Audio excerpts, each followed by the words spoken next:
बिस्मिल्लाहिर्रहमानिर्रहीम। अस्सलामुअलैकुम। आप देख रहे हैं यूट्यूब चैनल आम सी बातें। एक बार फिर रमज़ान में सड़कें बंद, क्या अब भी गोलियां चलेंगी और लाठी चार्ज होगा? इस वीडियो में हम इसी के मुतालिक बात करेंगे। नाज़रीन कराम, आज से ठीक एक साल पहले तहरीक लब्बैक के सरबराह अल्लामा साद हुसैन रिजवी को रमज़ान शुरू होने से एक दिन पहले गिरफ्तार किया गया था। और गिरफ्तार इसलिए नहीं किया गया था कि अल्लामा साद हुसैन रिजवी ने इमरान खान साहब के इस्तीफ़े का मुतालबा किया था या कानून को हाथ में लिया था। तहरीक लब्बैक के सरबराह अल्लामा साद हुसैन रिजवी ने सिर्फ ये मुतालबा किया था कि इमरान खान साहब और उनकी हुकूमत उस मुआहदे पर अमल करे जो उन्होंने अल्लामा खादिम हुसैन रिजवी अलैहि रहमत से किया था, और कहा था कि फ्रांस के सफीर के मामले पर कौमी असम्बली फैसला करेगी और उस फैसले को हुकूमत और तहरीक लब्बैक पाकिस्तान दोनों तस्लीम करेंगी। जब हुकूमत ने अपने वादे को पूरा नहीं किया तो तहरीक लब्बैक के सरबराह अल्लामा साद हुसैन रिजवी ने सिर्फ ये कहा था कि अब पुरअमन धरना देना हमारा हक है।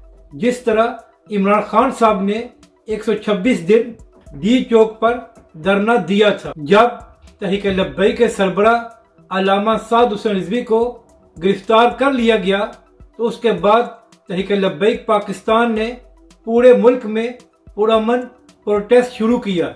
लेकिन इसके बाद हुकूमती वज़रा ख़ास तौर पर फवाद चौधरी और शेख रशीद ने टीवी पर आकर ये प्रोपेगेंडा करना शुरू कर दिया कि तहरीक लब्बैक के लोग कानून को हाथ में ले रहे हैं।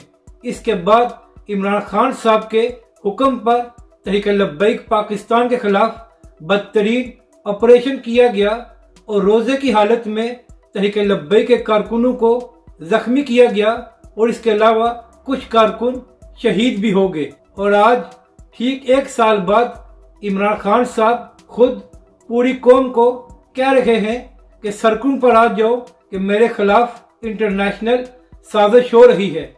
इसके अलावा फवाद चौधरी और शेख रशीद भी इसी किस्म के बयानात दे रहे हैं और पाकिस्तानी अवाम को कह रहे हैं कि सड़कों पर आए और प्रोटेस्ट करें।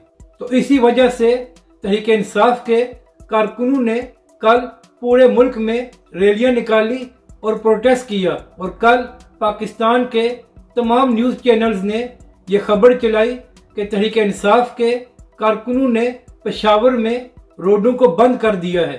तो अब मेरा सवाल इमरान खान साहब और फवाद चौधरी से है कि क्या अब तहरीक इंसाफ के उन कारकुनों के खिलाफ कार्रवाई होगी, उन पर शेलिंग की जाएगी या पुलिस उनके खिलाफ लाठी चार्ज करेगी, क्योंकि उन्होंने सड़कों को बंद किया है और ये कानून को हाथ में लेने के बराबर है। जब अल्लामा साद हुसैन रिजवी को गिरफ्तार किया गया था तो हुकूमत ने यह बहाना बनाया था कि अल्लामा साद हुसैन रिजवी और तहरीक लब्बैक पाकिस्तान की वजह से हालात खराब हो सकते थे, तो इसलिए तहरीक लब्बैक के सरबराह को गिरफ्तार और नज़रबंद किया गया है। तो अब भी इमरान खान साहब, शेख रशीद और फवाद चौधरी पूरे पाकिस्तान को कह रहे हैं कि सड़कों पर आ जाओ, तो इससे भी हालात खराब हो सकते हैं। तो क्या जो लोग अब ये कार दे रहे हैं कि पूरा पाकिस्तान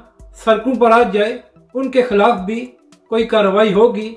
और यहाँ पर अहम बात यह है कि तहरीक लब्बैक पाकिस्तान अपने सियासी मकासद के लिए बाहर नहीं आई थी, बल्कि नामूस रिसालत के लिए उन्होंने आवाज़ को बुलंद किया था और हुकूमत पाकिस्तान ने उनके खिलाफ कार्रवाई की थी। और जो लोग अब सड़कों पर आ रहे हैं उनका मकसद ये है कि वो किसी न किसी तरह इमरान खान साहब की हुकूमत को बचा लें। तो अगर नामूस रिसालत के लिए आवाज़ को बुलंद करने वालों के खिलाफ इस मुल्क में कार्रवाई हो सकती है, तो फिर तहरीक इंसाफ के लोग जो कल सड़कों पर आएंगे उनके खिलाफ कानून हरकत में क्यों नहीं आ सकता? अपनी राय का ज़रूर इजहार करें कि आपको ये वीडियो कैसी लगी اور ہمارے اس چینل کو بھی سبسکرائب کریں۔